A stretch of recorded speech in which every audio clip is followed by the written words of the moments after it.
Amém. Bom dia a todos e todas, a graça e a paz de Jesus.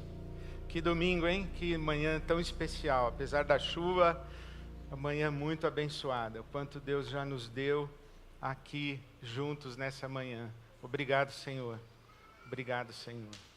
Janeiro foi, está sendo, tem sido o mês de oração da nossa comunidade. Essa semana, a última inclusive, foi a nossa semana de oração. E eu quero hoje chamar a sua atenção para a oração e lhe dizer 5 coisas que você precisa saber sobre a oração.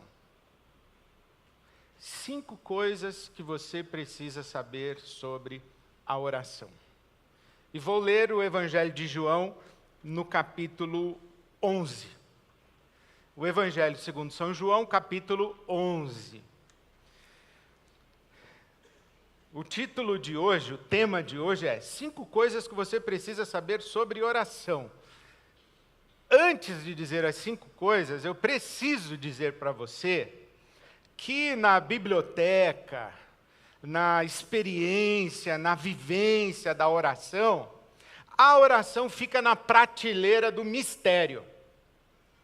Qualquer tentativa de reduzir a oração a 5 coisas já está furada. 7 passos para a oração eficaz. Esquece. 3 razões por que Deus não responde a oração. Esquece. Por que Deus curou essa pessoa e não curou aquela? Por que esse ficou desempregado 1 mês e aquele já está desempregado 2 anos? Por que eu me converti e o meu marido se converteu logo no mês seguinte e a minha amiga se converteu e ela já está orando pelo marido há 30 anos? Por que Deus demora? Difícil a gente dar respostas quando a questão é oração. Deus é o eu sou. Não é assim que ele se revela para Moisés? Como é o teu nome? E Deus diz, eu sou. E os estudiosos, intérpretes da Bíblia Sagrada, dizem que esse eu sou pode significar eu sou o que serei. Eu sou o que eu quiser ser. Eu sou o que for necessário que eu seja. Eu sou o fundamento de todo ser. Então Deus, tudo é e tudo pode. E quando nós nos entregamos a Deus em oração, nós entramos nessa dimensão daquele que tudo é e tudo pode. Então Ele pode esperar 30 anos e pode fazer em 30 segundos. E como é que nós sabemos? Não, dificilmente nós sabemos. Então, a primeira coisa que eu queria sublinhar para você é que a oração está na categoria do mistério. Pode ser que você ouça uma história sobre oração e diga, aleluia, e outra pessoa logo em seguida conte uma história completamente oposta, como experiência de oração. E você diz também, aleluia. E como é que você explica? Ah, não explico. Está no mistério. Entretanto, o casuísmo bíblico, as histórias da Bíblia Sagrada sobre a oração e as histórias das pessoas que viveram experiências de oração, essa narrativa bíblica nos ajuda a perceber alguns critérios, algumas referências, alguns princípios que cuidam para que a experiência da oração não se degenere em superstição, em insanidade, não se degenere numa espiritualidade não saudável, manipulativa, abusiva, infantilizada, culpabilizante, geradora de frustração, Então a gente olha para a Bíblia Sagrada e olha para a palavra de Deus e vai tentando discernir o que a palavra de Deus fala a respeito do mistério, para a gente ter um mínimo de referência para andar nas dimensões do eterno e do Deus que tudo é e tudo pode. E é com esse espírito e com esse coração que eu leio o Evangelho de João, capítulo 11, e tiro para mim 5 coisas que eu preciso saber sobre a oração, que eu quero compartilhar com você.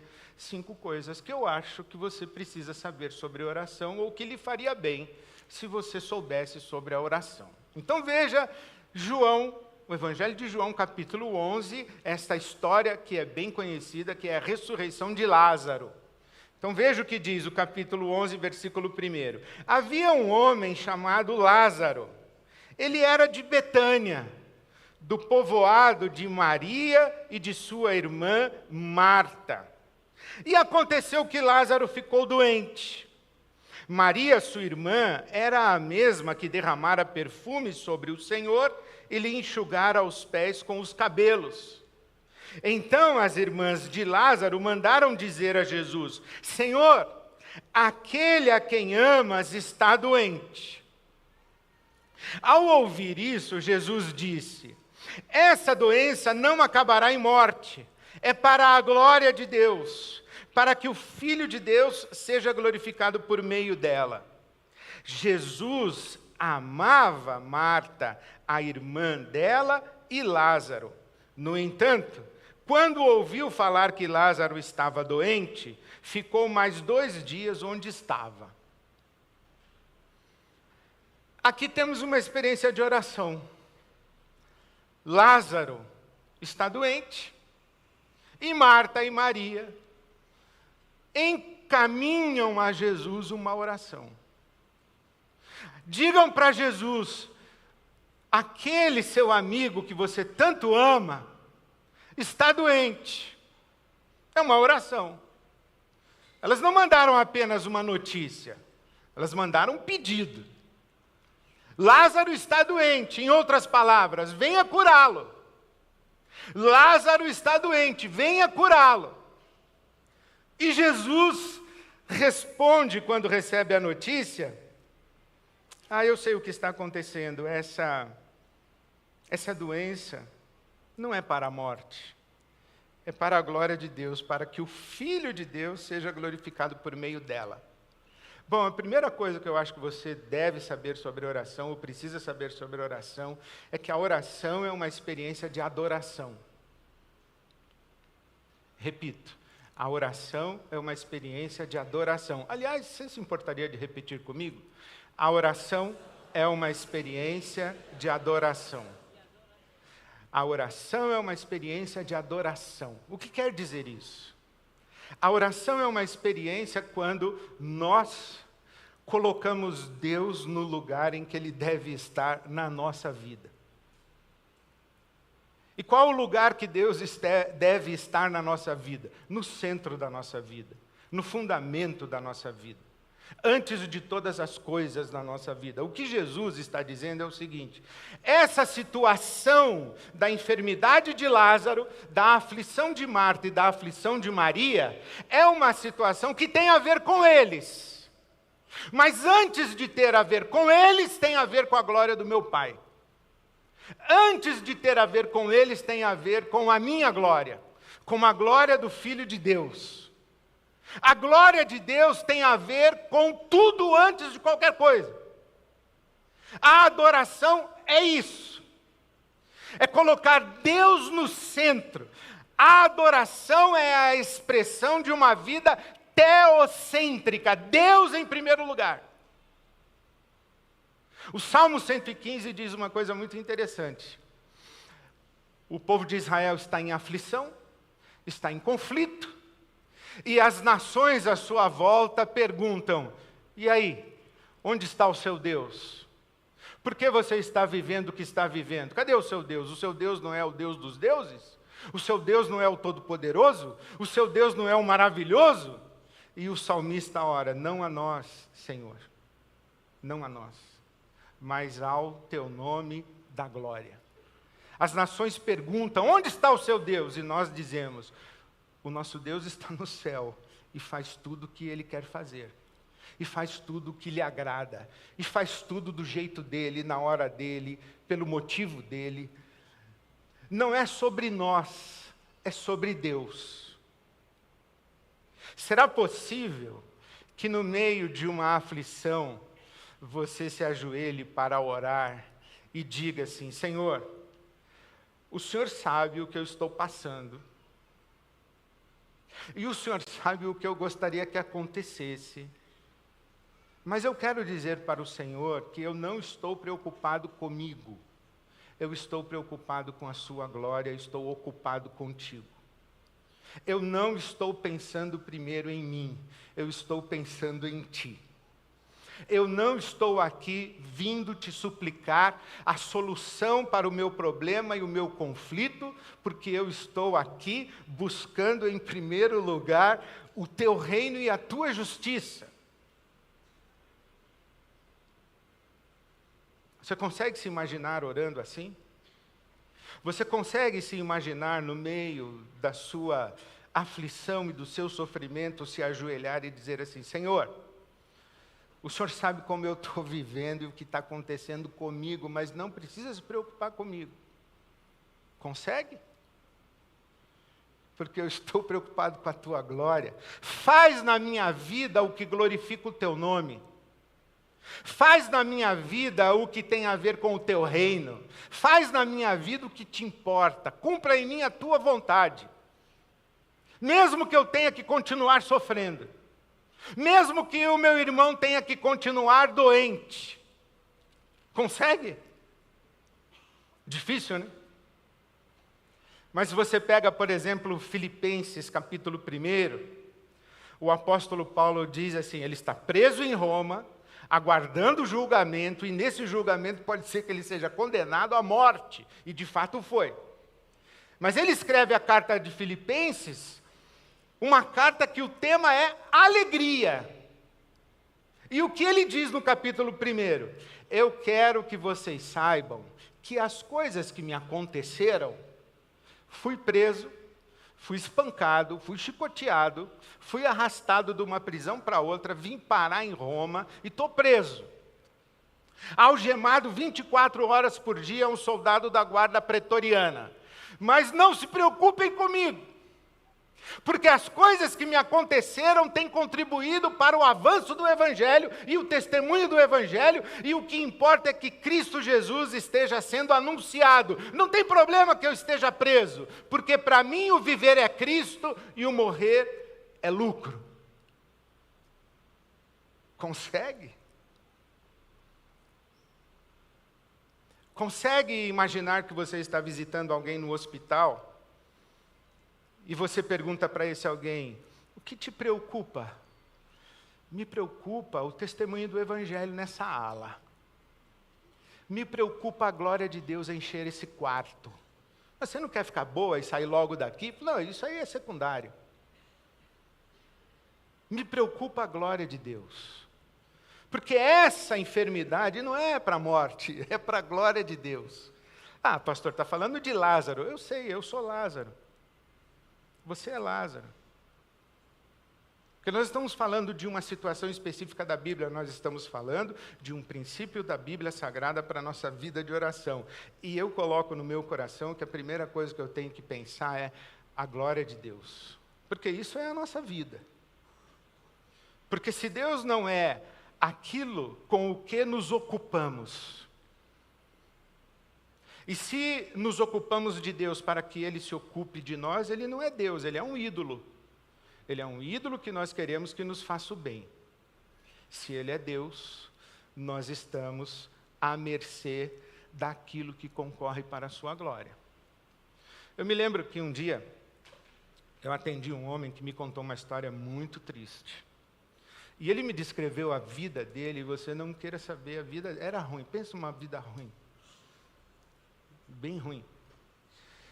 E eu orei com ele, me despedi daquele homem, fechei a porta da minha sala, sentei no meu sofá e fiquei olhando para o nada e dizendo a Deus: Deus, se fosse eu, acho que eu não aguentaria.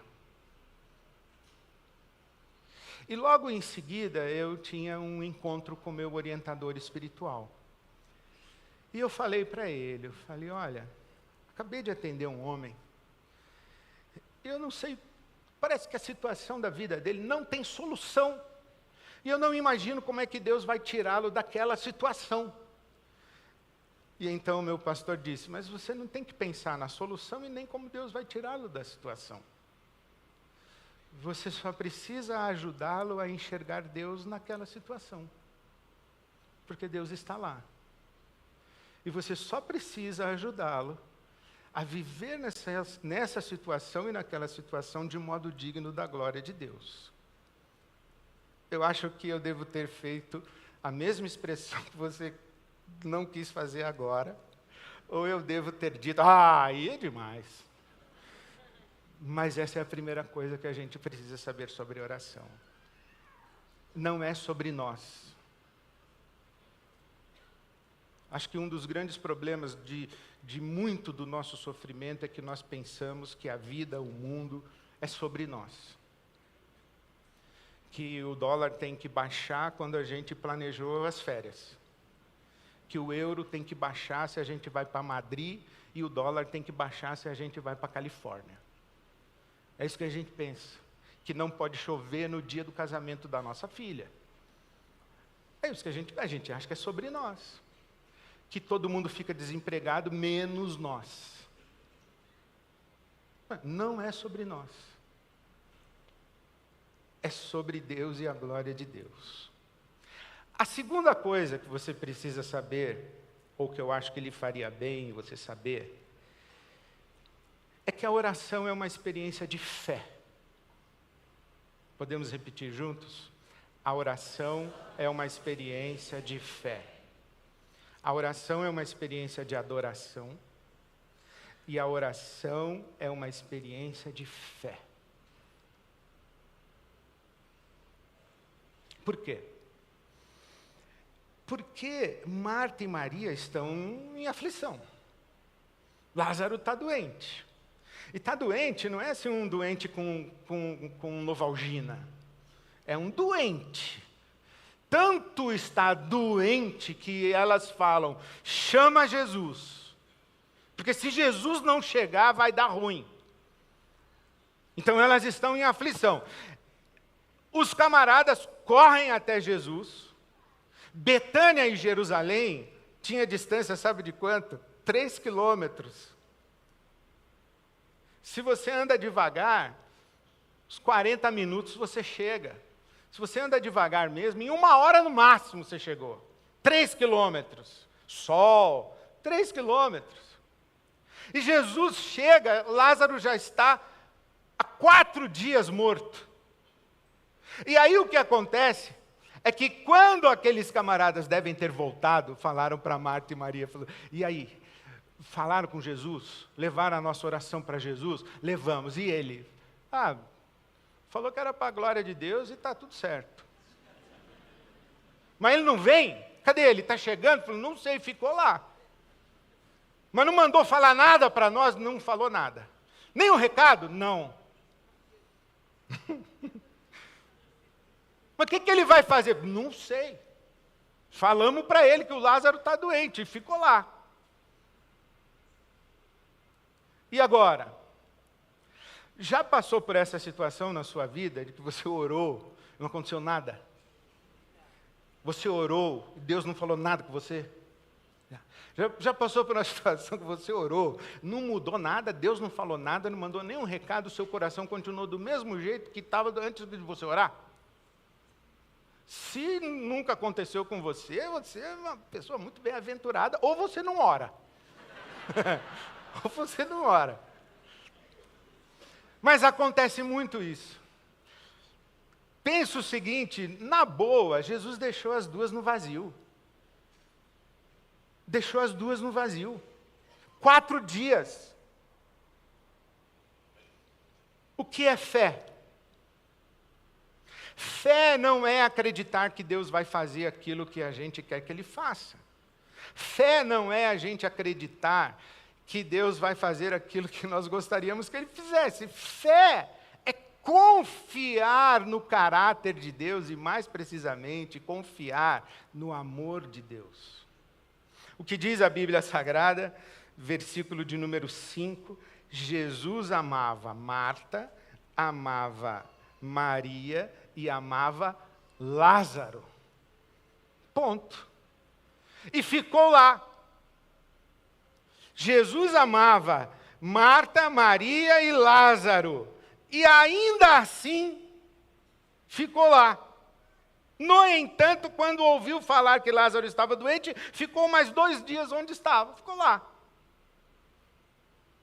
Amava. Fé é isso. É confiar que Deus ama você. Deus me ama. Se Ele não falou nada, alguma coisa Ele está fazendo. Se Ele não falou nada, Ele tem os motivos dele. Quais? Não sei. Se Ele não agiu, é porque Ele tem razão para não agir. Se Ele não agiu, é porque Ele está esperando. Sei lá o que Ele está esperando, mas eu vou confiar. Fé é essa confiança. Hebreus capítulo 11, se você quer saber uma revelação bíblica sobre fé, está em Hebreus capítulo 11. O que é fé? A fé é a certeza daquilo que esperamos e a prova das coisas que não vemos. O que é fé? Fé é confiar que Deus existe e que recompensa aqueles que o buscam. Não é que Ele vai fazer o que você quer que Ele faça. É confiar em Deus. Fé é aquilo que acontece e sustenta você quando o milagre não vem, quando o milagre demora, quando Deus está em silêncio. E tudo que você tem é sua lágrima, é seu choro, é a sua súplica. Por que você continua orando? Porque eu confio que Deus me ama. Eu não sei o que está acontecendo, mas uma coisa eu sei, Deus me ama. E eu continuo levando a Ele a minha oração. Isso é fé. Fé não é pensamento positivo. Amanhã tem uma entrevista de emprego. Vai nessa fé aí que essa vaga é tua. Isso é torcida. Não é fé. A fé é o seguinte, irmão. Deus está cuidando da sua vida, Deus te ama. Se essa vaga for sua, ótimo. Se não for, descansa que Deus está cuidando. Consegue? Isso é fé. Terceiro, a oração é uma experiência de submissão. Só vai piorando, né? A oração é uma experiência de adoração, a oração é uma experiência de fé, e a oração é uma experiência de submissão, de rendição. Vamos repetir submissão? A oração é uma experiência de submissão. De novo, a oração é uma experiência de submissão. O que eu quero dizer com isso? Submissão aos termos de Deus. Submissão aos termos de Deus. Quando Marta e Maria mandam o recado para Jesus e a sua oração para Jesus, dizendo, Jesus, Lázaro está doente, está grave, vem logo, vem curar o Lázaro. O que elas esperam? Que Jesus pare tudo que está fazendo e imediatamente vá lá para curar o Lázaro. E Jesus diz, tudo bem, já estou sabendo, eu sei o que eu estou fazendo, eu sei por que isso está acontecendo, eu sei o que vai acontecer, eu sei exatamente. Jesus vê a big picture, vê o quadro completo, o antes, o durante e o depois. Jesus enxerga tudo. Ele sabe o que está acontecendo, ele diz, deixa que eu vou resolver. Do meu jeito, da minha hora, da minha maneira, tá bom. Já trouxeram o recado, deixa na minha mão, agora eu vou fazer, do meu jeito. Oração não é você apresentar um pedido a Deus, um problema a Deus e já dar a solução. E a gente faz isso. Senhor, toca o coração desse homem para ele liberar logo esse visto, Senhor.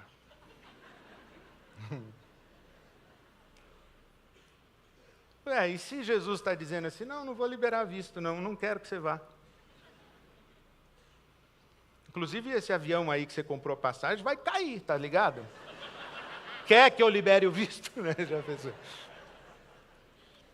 os termos de Deus, na hora de Deus. Eu tenho um amigo que foi contratar uma funcionária doméstica, ele foi entrevistar uma senhora.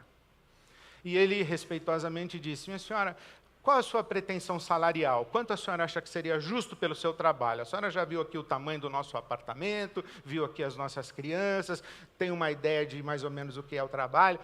E ela falou assim: senhor, esse trabalho aqui é com pensar ou sem pensar? Aí ele falou: como assim? Não, se a patroa disser o que vai ter no almoço, na janta, der a lista, eu só tenho que ir no supermercado comprar as coisas e fazer, é sem pensar. Agora, se eu tiver que fazer o cardápio da semana, tal, aí já é com pensar. Achei interessante. Tem gente que quer contratar Deus assim, Deus dizendo assim: Deus, vem cuidar da minha vida e deixa que eu penso. O senhor só vai no supermercado, eu dou a lista. Sem pensar. Eu já dou o problema, já dou a solução, digo o prazo, o senhor vai resolvendo aí. E Jesus diz assim: não funciona assim, filho. Entregou? Então deixa eu resolver do meu jeito, no meu tempo, na minha hora. Deixa eu fazer, porque eu sei o que está acontecendo. As nossas visões são parciais. Os nossos prazos são imediatos. As nossas motivações são egocêntricas, egoístas. Nós temos uma certa imaturidade, nós não sabemos lidar com o desconforto, com necessidade que aparece e demora para ser satisfeita. Nós não sabemos lidar com desejos. E aí Deus vem e diz assim: está entregue, estou cuidando, vem comigo, confia que eu te amo. Me coloca aí no centro da sua vida, descansa no meu amor. Não é o que diz o Salmo? Deleita-te no Senhor, descansa no Senhor, espera nele, confia no Senhor, entrega e Ele vai fazer. Não é isso? É isso que a Bíblia diz. Então Deus está dizendo assim: então vem, confia no meu amor por você, coloca seu coração no lugar certo, me coloca no lugar certo aí na sua vida. Você está querendo me manipular, você está querendo me usar, você está querendo que eu te sirva, é o contrário. E confia que eu vou fazer de um jeito certo. 4. A oração é uma experiência de cooperação. A oração é uma experiência de adoração. A oração é uma experiência de fé. A oração é uma experiência de submissão. E a oração é uma experiência de cooperação. Veja o que diz aí a palavra de Deus. Nós estamos ainda em João capítulo 11. Versículo 38. Jesus, outra vez, profundamente comovido, foi até o sepulcro. E era uma gruta com uma pedra colocada à entrada. Tirem a pedra, disse Jesus. Disse Maria, irmã do morto: Senhor, ele já cheira mal, pois já faz 4 dias. Disse-lhe Jesus: não lhe falei que se você cresce veria a glória de Deus? Então tiraram a pedra e Jesus olhou para cima e disse: Pai, eu te agradeço porque me ouviste. Eu sei que sempre me ouves, mas disse isso por causa do povo que está aqui, para que creia que tu me enviaste. Depois de dizer isso, Jesus bradou em alta voz: Lázaro, venha para fora. O morto saiu com as mãos e os pés envolvidos em faixas de linho e o rosto envolto num pano. Disse-lhes Jesus: tirem as faixas e deixem ele ir. Versículo 39, tirem a pedra. Versículo 44, tirem as faixas. Está que nem aquele irmão que falou assim: Deus, se eu ganhasse na loteria, ele falou: mas tem que jogar, irmão. Joga pelo menos. Tira a pedra. A oração não é uma terceirização da vida para Deus. Orei, agora Deus vai resolver. Sim, tem coisa que Deus vai fazer, mas tem coisa que você tem que fazer. A oração não nos exime de nossas responsabilidades. Vai no médico. Já fui. Colocou a receita do médico num imã na geladeira. E comprou. O remédio? Não, fui no médico. Ih, estou em oração. Ah, vai, tira a pedra, irmão. Tira as faixas. Liga, conversa, melhora esse currículo aí. Uma vez eu fui pregar em Londrina. E fui andar pela cidade. Era tarde, fiz meu check-in no hotel, ia pregar somente à noite. Aí eu falei, vou andar pela cidade. E fui andar. Cheguei numa avenida lá. Tinha um templo da Igreja Universal do Reino de Deus. Um auditório imenso, umas 15 pessoas lá na frente e um pastor pregando lá. Eu falei, vou aí. Entrei, sentei lá e o pastor falando. A irmã foi fazer entrevista de emprego com esse vestidinho aí, sem um batonzinho, com essa cara de morta. Não vai arrumar emprego não, irmã. Eu falei, olha, interessante. Levanta a cabeça. Aí ele metralhou em cima dela que ela era filha do rei, que Deus está com ela, que a vitória é dela, que a vaga é dela, que o diabo está amarrado. Aí eu levantei, saí, mas eu gostei mais da parte do batom, do ânimo. Tem que tirar a pedra, a oração não é terceirizar para Deus. A nossa vida é sempre vivida e desenrolada a 4 mãos, as coisas que eu faço e que Deus faz comigo através de mim, Deus faz com a minha participação, nós somos cooperadores. A oração é uma experiência de adoração, a oração é uma experiência de fé, a oração é uma experiência de submissão, a oração é uma experiência de cooperação e, por último, a oração é uma experiência de transformação. Podemos repetir? A oração é uma experiência de transformação. Isso eu tenho plena convicção. Que é impossível orar de verdade sem ser transformado enquanto a gente ora. As coisas à nossa volta podem mudar em resposta às nossas orações. As coisas à nossa volta podem mudar gradativamente. As coisas à nossa volta podem mudar no futuro. As circunstâncias podem mudar, mas enquanto oramos, com certeza nós somos transformados. Porque a oração não é uma equação simples de pedido-resposta, pedido-resposta. Como se Deus estivesse atuando como um funcionário público. Atrás de um balcão, você chega lá, protocola o seu pedido, Deus carimba, despacha e dá para o anjo. Vai lá, resolve. Pá. Imagina que o céu é uma grande repartição pública e a gente fica protocolando oração. Não funciona assim. 4 dias. Esse aparente silêncio de Deus, ele é muito rico. A aparente inércia de Deus é muito ativa. Deus fala muito no silêncio. Inclusive, alguém disse que as palavras existem para aplacar o que é dito no silêncio. Vou repetir? As palavras existem para aplacar a efusividade do que é dito no silêncio. Por isso que você entra no elevador com uma outra pessoa, seu vizinho, você não consegue ficar em silêncio. E se você ficar olhando assim, olho no olho, aí você fala logo vai chover. Porque começa a gerar uma coisa que... Porque enquanto você está olhando e sendo olhado, contemplando e sendo contemplado, ativa dentro de você um monte de coisa.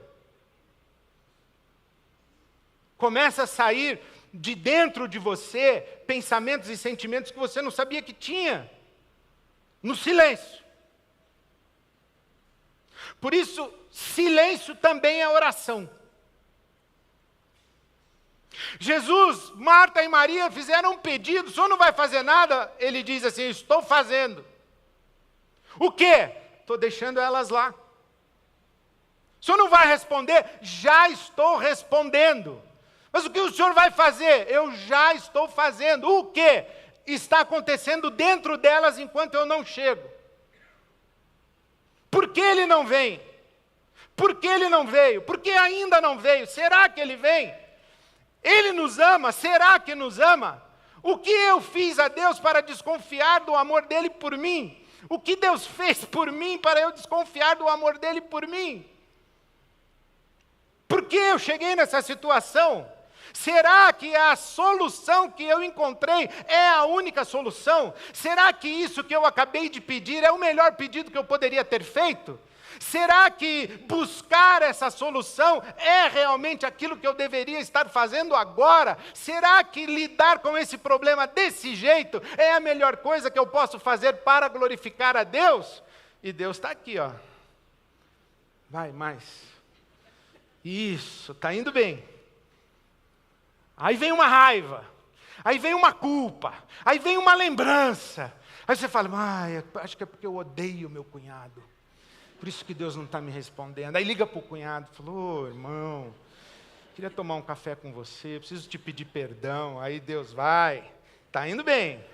Não é por isso que eu não respondi, mas estou gostando, está indo bem. Enquanto a gente acha que Deus não está fazendo nada, Ele está fazendo muito. Gosta de sublinhar versículo na Bíblia? Vou te dar um para você sublinhar.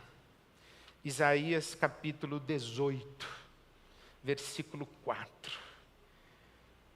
Assim diz o Senhor: do lugar onde moro, ficarei olhando, quieto como o ardor do sol reluzente, como a nuvem de orvalho no calor do tempo da colheita.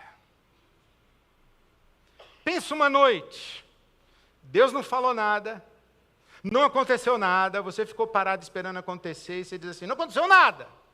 Aí no amanhecer você passa o dedo na capota do seu carro. Ah, aconteceu.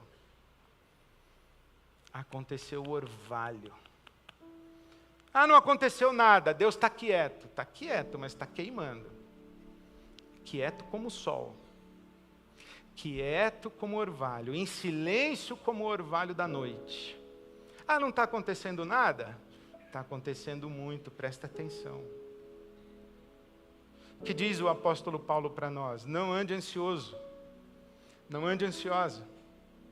Antes em tudo sejam conhecidas diante de Deus as vossas orações, petições, com súplicas e ações de graças, e a paz de Deus, que excede todo entendimento, guardará o seu coração e o seu pensamento em Cristo Jesus. Por que você ora se não mudou nada? Não, eu mudei. Eu mudei. Porque a oração, ela é uma experiência de transformação. Marta e Maria, enquanto Jesus não curou Lázaro, aprenderam sobre ressurreição, aprenderam sobre o timing de Deus, porque quando Jesus chega, a Marta diz assim, agora? Já morreu. Tipo, agora não adianta mais. Quase que ela disse para Jesus assim, eu te disse que era grave, você não botou fé em mim. E Jesus deve ter olhado para ela e dito, filha, cresce um pouco, limpa seus olhos, porque se você realmente confiar em Deus e no amor de Deus, você vai ver a glória de Deus. A oração é uma experiência de adoração. A oração é uma experiência de fé. A oração é uma experiência de submissão. A oração é uma experiência de cooperação. A oração é uma experiência de transformação. Pena que eu falei que era só 5 coisas que você tinha que saber sobre oração. Porque tem mais uma, que podia colocar 6 coisas, é que não está em João. Está em Romanos, quando o apóstolo Paulo diz que nós não sabemos orar como convém. Se em algum momento de hoje de manhã, enquanto eu falava, você pensou assim, ixi, será que eu estou orando certo? Vou aliviar seu coração. Não está. Não precisa nem pensar, não está. Paulo disse, nós não sabemos orar como convém, mas o Espírito Santo de Deus intercede por nós com gemidos inexprimíveis. Das canções do Baruque, essa talvez seja uma das que eu mais ouço e choro com ela. Porque ela diz exatamente isso. Senhor, eu estou aqui para te entregar esse assunto. Não faço a menor ideia de como resolver isso. Eu tenho algumas sugestões, mas não vou me atrever, porque quem pode ser conselheiro do Senhor? Ninguém. Então eu quero entregar, deixar nas suas mãos. E eu confio que enquanto eu oro e choro, em adoração, em submissão, descansando no teu amor, me dispondo nas tuas mãos, o teu Espírito Santo vai interceder por mim e os frutos virão para a tua glória. E eu queria dar a você a oportunidade. O Baruque ministrou para nós antes, dizendo que talvez alguns de nós trouxessem um pesar, uma dor. Eu queria dar a você a oportunidade de, enquanto nós cantamos, você vir aqui à frente só para entregar, sem dizer a solução, e dizer, Senhor, faz o que o Senhor quiser, a sua vontade para a sua glória.